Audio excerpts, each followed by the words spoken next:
Thank you, Mr. Garner. Mr. Ozaki, are you ready to present defendant's opening statement? I am, Your Honor. Thank you.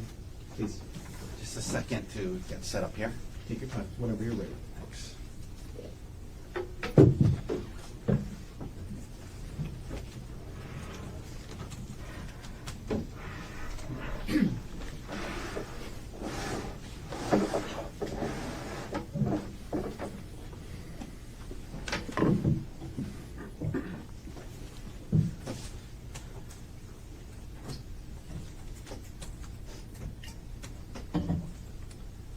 Okay, ready?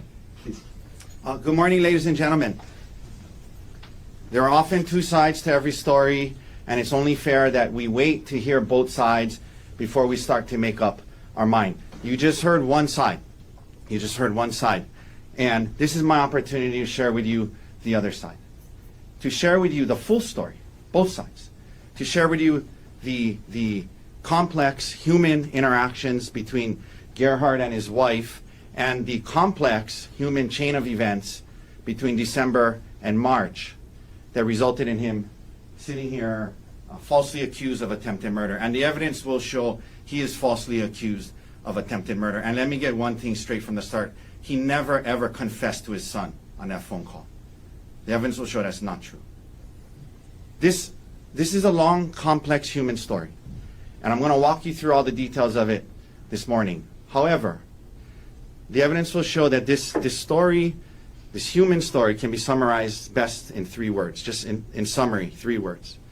Unfaithful, unwilling, and untrue. Unfaithful, unwilling, and untrue. Unfaithful. Gerhardt Konig was unfaithful to her husband. In the latter part of 2024, she engaged in an inappropriate relationship with a man she worked with, a married man named Jeffrey Miller, an affair. When Gerhardt discovered it in early December 2024, he was heartbroken.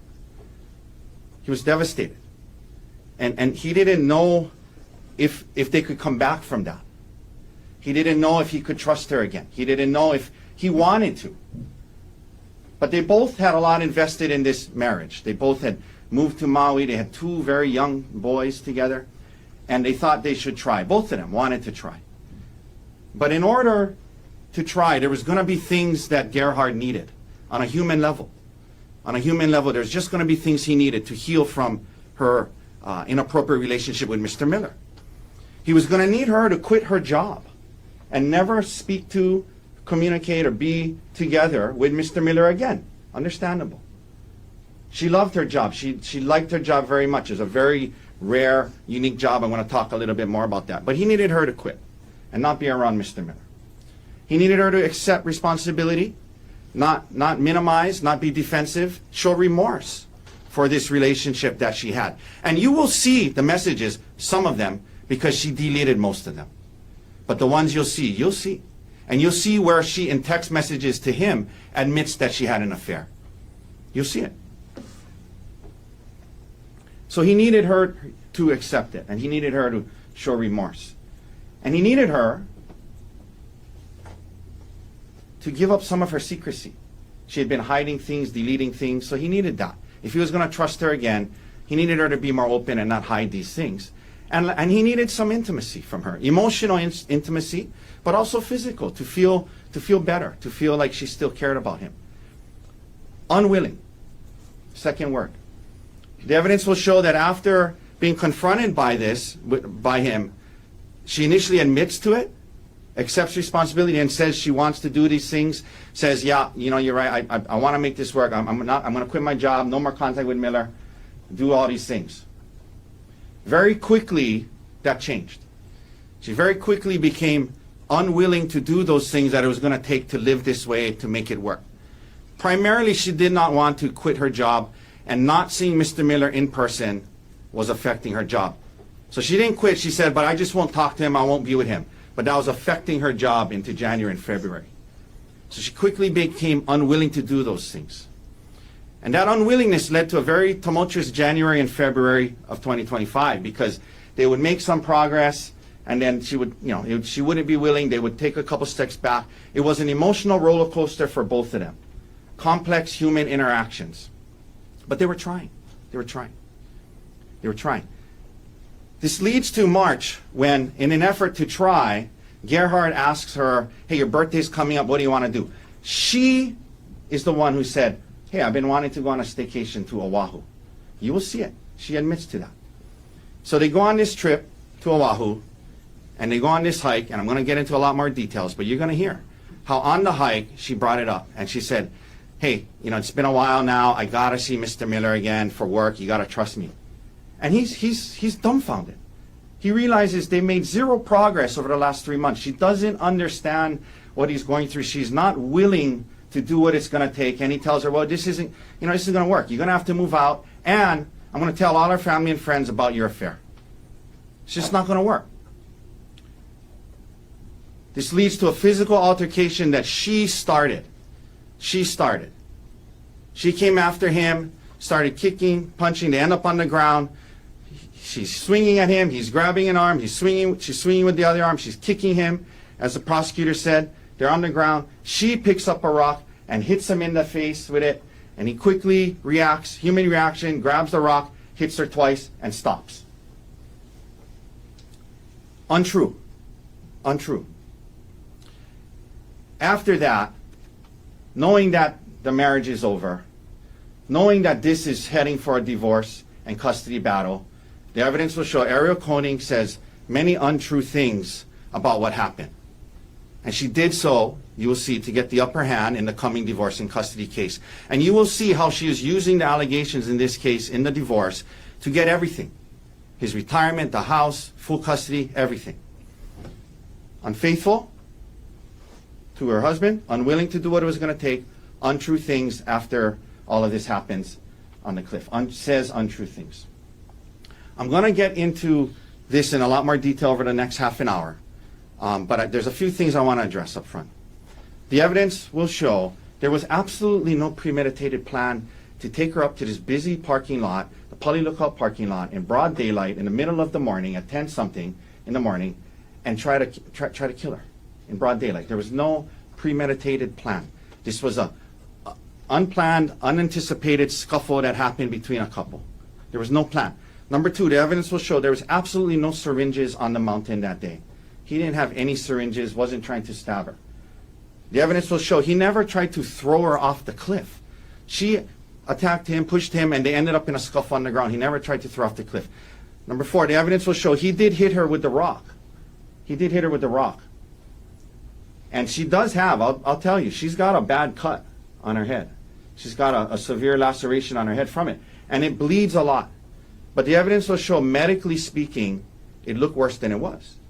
You'll hear from Queen's doctors who treated her that day and said that there was no substantial risk of death from the cut, and it didn't even rise to the level of serious bodily injury. She had no skull fractures, brain bleeds. They stitched her up. They let her go the next morning.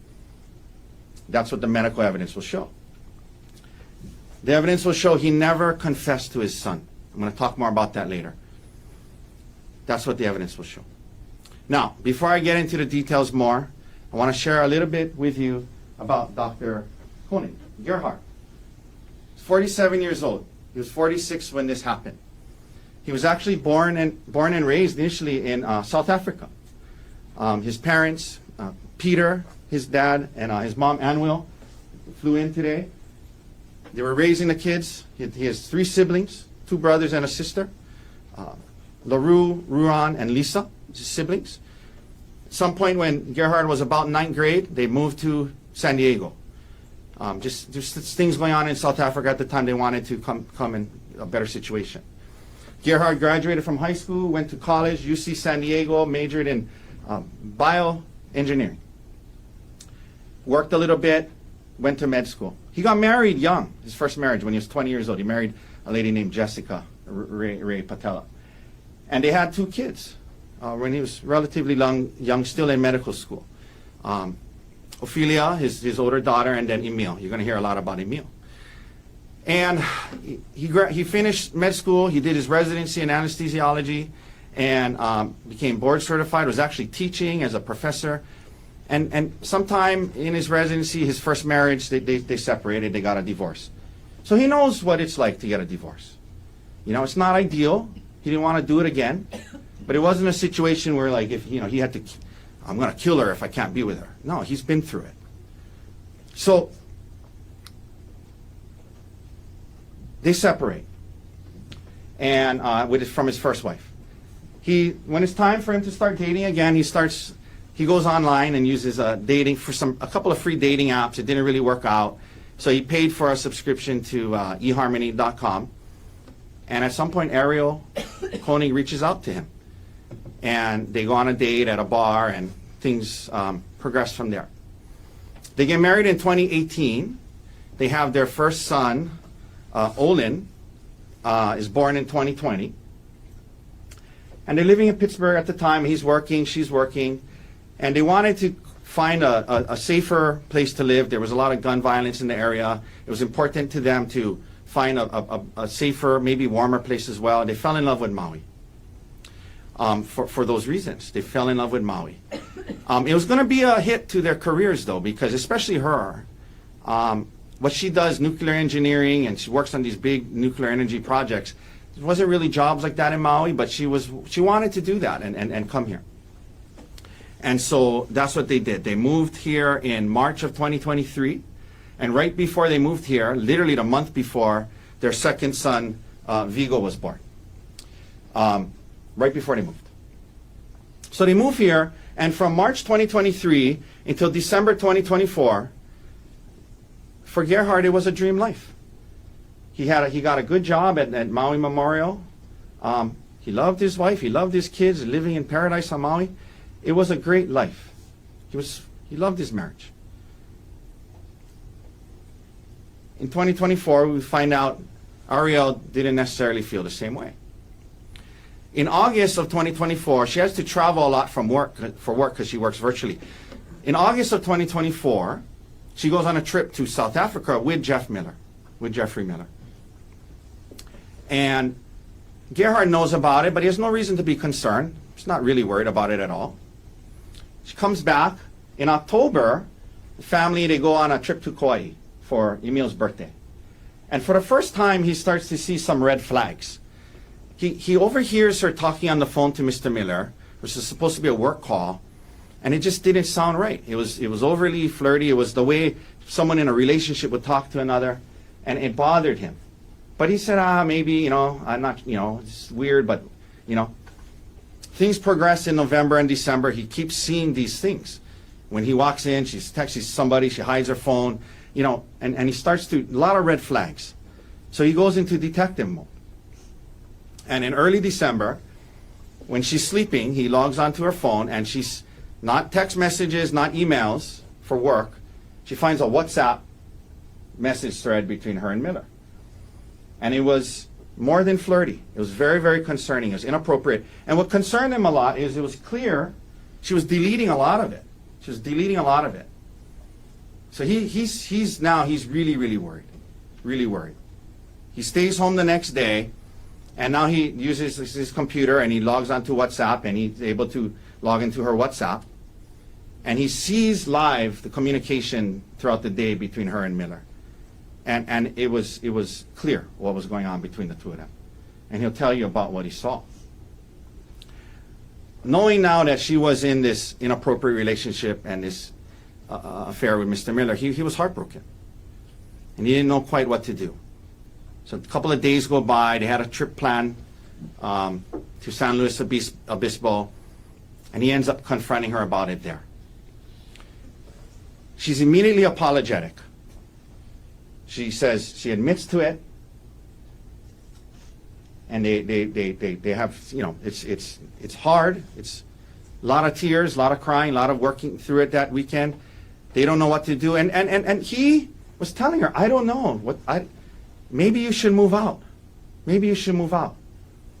And by the end, they agree, okay, not going to move out, but these are the things that he needed, right? And we talked about that, and he shared, with her, she needed to quit her job.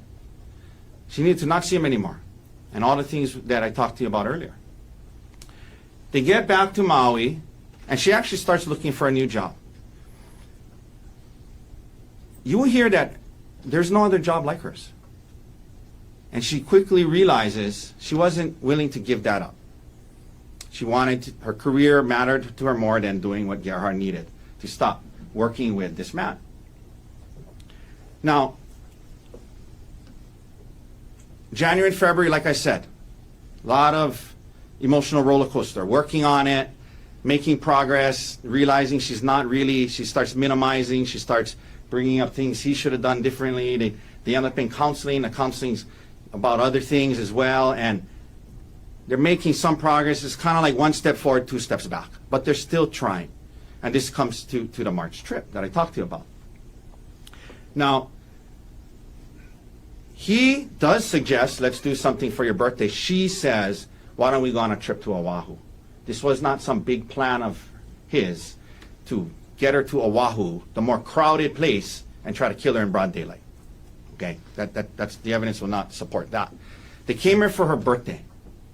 The first night, I think they get here on a Sunday. They have a good day. They go to the spa together. You'll see some photos from the trip. They're enjoying themselves. They go to dinner that night. Next day is her birthday. They wake up, they go downstairs, they get coffee. The plan was they were going to go on this hike. She knew about the hike. They researched it together before coming here. She packed her hiking stuff. It was something that she was excited about. And then after that, they were going to spend some time at the pool. And you will see the reservation from Fett Restaurant that he made for dinner that night. You will see it. He had dinner reservations for Fett that very night when apparently he had a plan to throw off a mountain that day. There was reservations at the restaurant. So that was what the day was supposed to be. You'll hear they start heading up to the mountain. And that morning, you'll hear about some life insurance issues. You'll hear that after this affair and all of that, as a way to kind of commit, he wanted to increase his life insurance for her. He wanted to increase his for her. So you'll hear he took the steps to increase his life insurance to $1.5 million. And it came in two stages. The million got approved about a week or so before. And that morning, the second half of that got approved. And you see on the document, he made her the sole beneficiary. He got an email that very morning of the hike. And he shared it with her. And he said, hey, look, good news. It's all approved. 1.5 million in effect. I think hers was up to maybe 250,000 or something like that. And so that was on the way there. He shared that with her. So they get there, and you're going to see the body cam, or you're going to see evidence. It's a super crowded parking lot. Tour buses, tourists, people everywhere, cars everywhere. He says, well, it was a separate tour bus one, and that they're right next to each other. It's the same parking lot. It's a very, very crowded place. It's a popular trail. This incident that they described, that I'll describe today, it took place about 5 minutes in from that parking lot. It took place 5 minutes in from that parking lot in broad daylight. There was no effort to go on this hike alone. They had some trouble. First time there, they're looking for the trailhead. They go to check out the Pali Lookout. They start up on the trail. On the trail, they start talking about the progress they're making and things like that. And she says, hey, I need you to start trusting me more. It's been a while. We've made progress. I got to be able to travel for work. I got to be able to be in the same place as Mr. Miller. You don't have to worry about it, but I do need, it's impacting my work, okay? We're not here saying that she wanted to divorce him and marry Mr. Miller.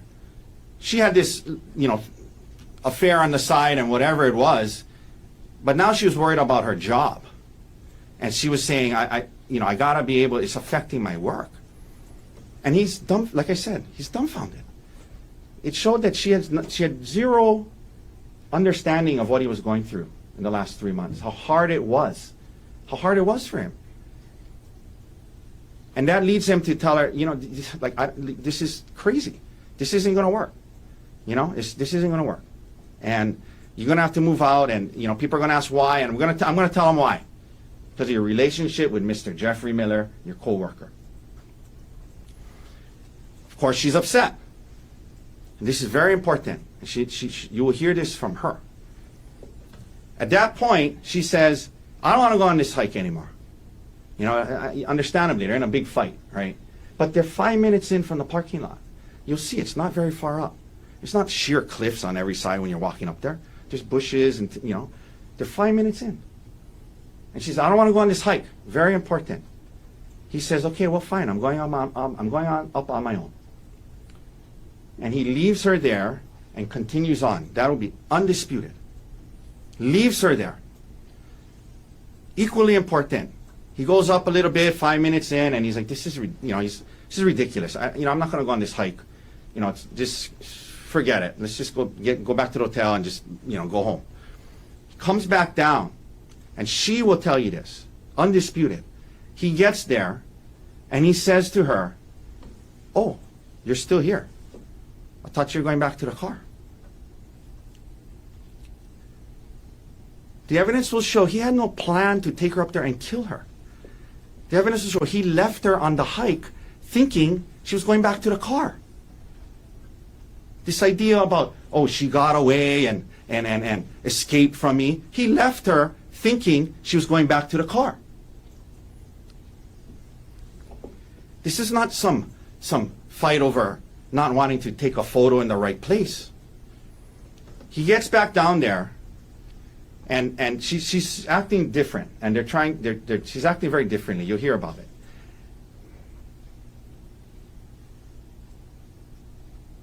And what happens next is he turns around, and he's just, they're talking, and she's saying, look, let's just forget about it. We'll, whatever.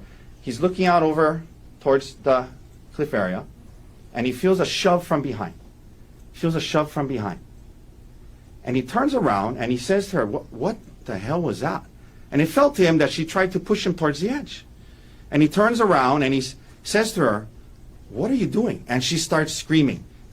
However he said it, help, help, help. She starts screaming. And she's backing away after pushing him, and she's yelling, help, help, help. She's not saying he's hitting me, he's killing me, or anything like that.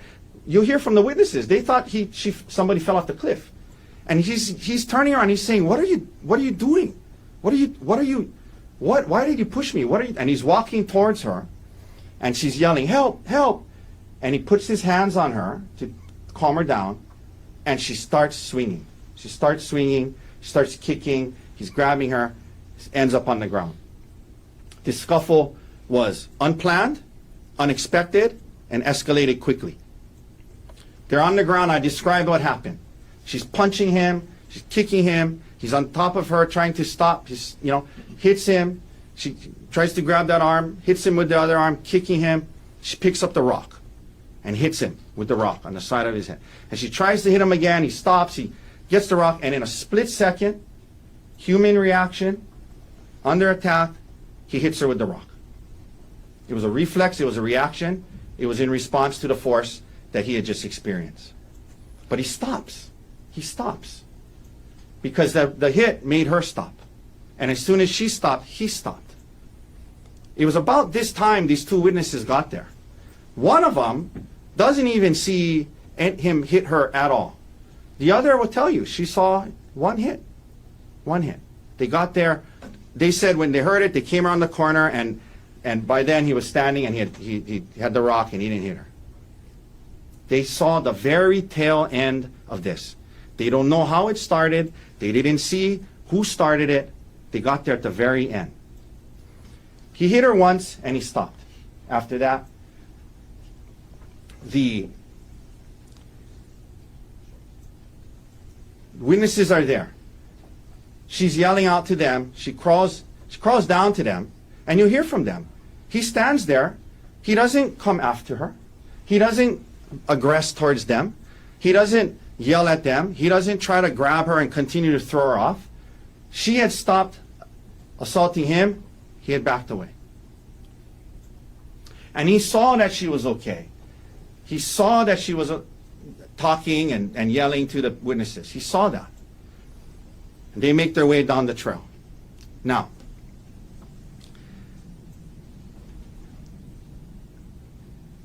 the ambulance comes. There's a lot of blood because you'll hear that part of the head. The scalp, it bleeds a lot. They take her to Queens, and you'll hear when they get there, because she was not in any type of critical condition, she never lost consciousness or anything like that. The ambulance has to wait outside for 20 to 30 minutes or more because of triage, because there's more serious patients. So they're sitting in the ambulance waiting. Okay. She eventually tells the police detective that he wanted her to take a selfie. She didn't want to.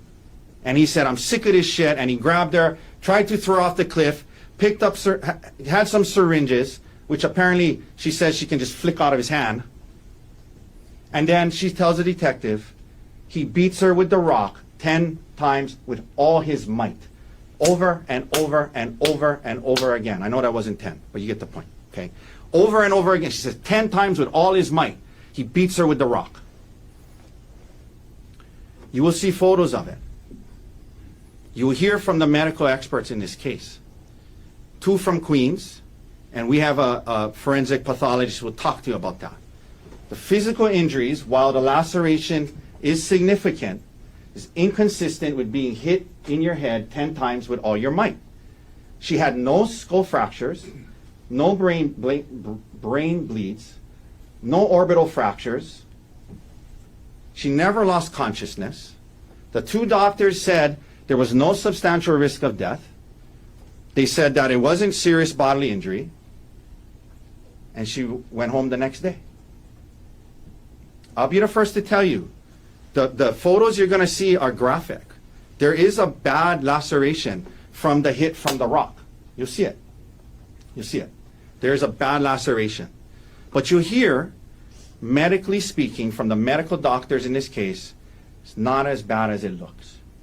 You're going to see there's blood everywhere because you'll hear that area, a lot of blood vessels, there's blood everywhere. She never loses consciousness, no risk of death from the injuries, stitched up, went home the next day. And it was a rock. He hit her with a rock in response to her hitting him. So, meanwhile, Gerhardt's up on the mountain. And this is important.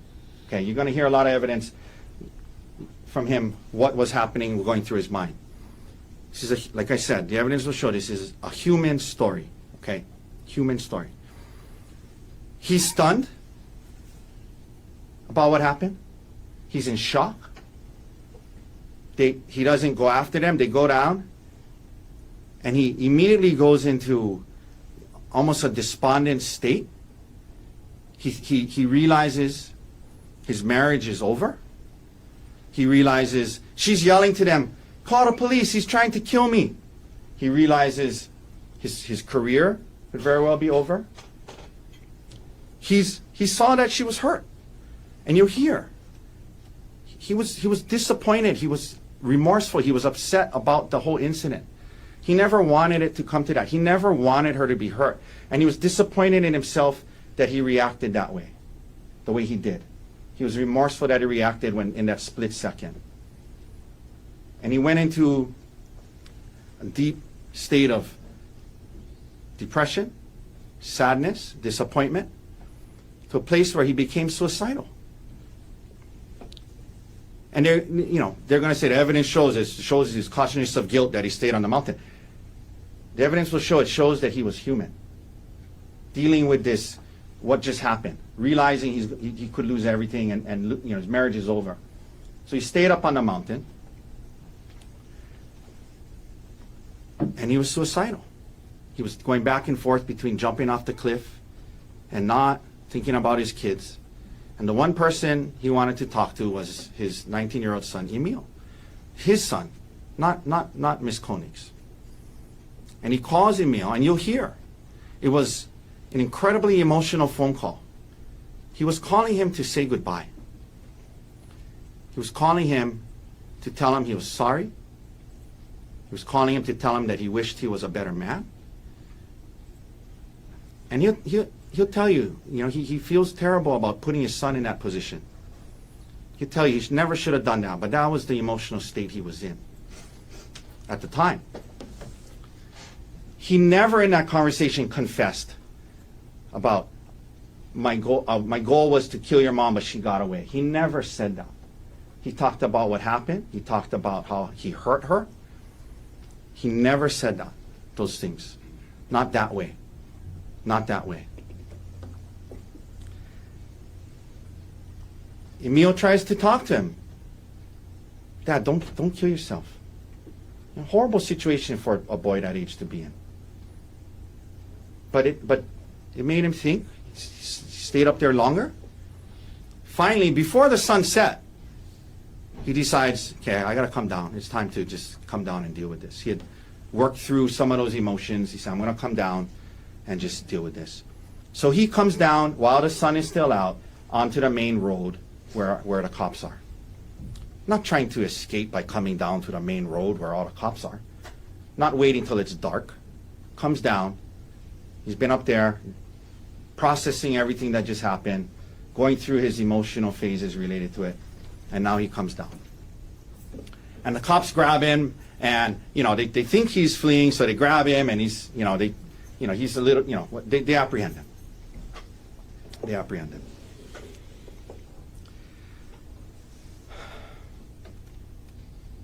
He'll tell you, he feels awful that she got hurt. And you'll see it. I'm telling you, there's blood everywhere. There's a big gash. It was just one, maybe two hits with the rock. And then that's it. That's it. Medically speaking, not that bad. Visually, the photographs look horrible. Just letting you know. But you hear from the doctors.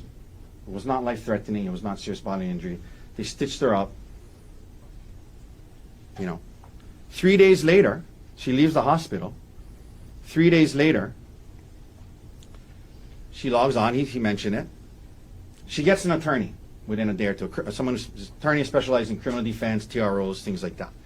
He gets an attorney. She gets an attorney. 3 days after this incident, she goes onto their joint accounts, moves 130 grand. It's primarily his money without his permission. She's in touch with her attorney. They file a restraining order against him. The hearing's coming up. She knows she has to take the stand, testify under oath. Instead of take the stand, testify under oath, be cross-examined, she dismisses the restraining order against him. Shortly thereafter, you hear that she files for divorce. And you hear how even as recently as last week, her and her attorney that she signed off on this files something saying, because he attempted to kill me, I should get full custody of the kids, I should get the house, I should get half his retirement and keep mine. Things that she would never get absent these allegations. Just last week.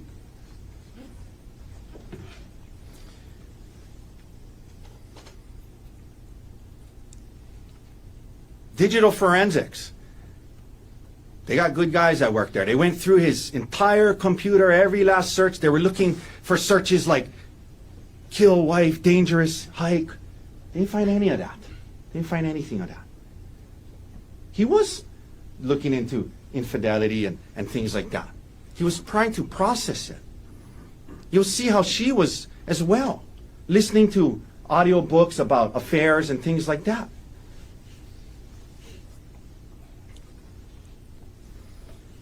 Ladies and gentlemen, I ask that you wait till you hear everything.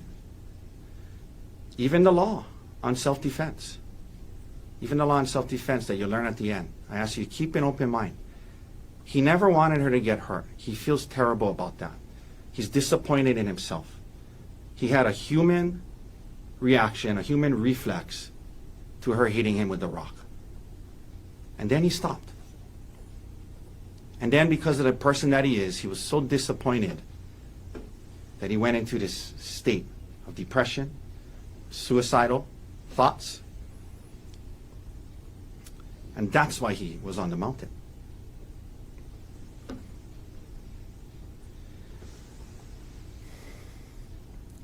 This is going to be a complex, long human story. It's also, the evidence will show, going to be a sad one for everyone involved.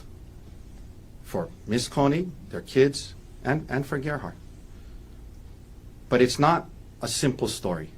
The evidence will show it's not so simple of she had an affair, therefore he had a motive to kill her.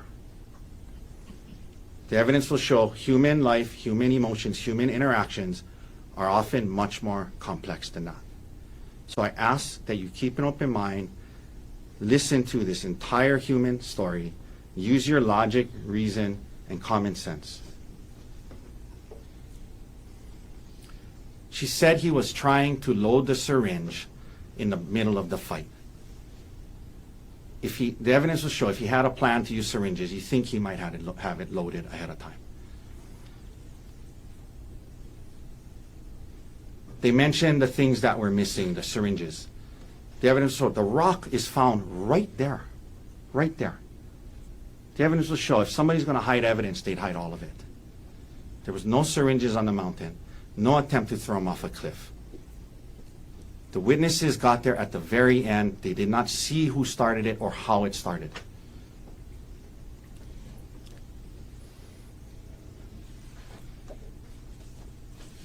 I thank you for your time this morning. I thank you for keeping an open mind, as we know you will. As you now know, there are two sides to this story.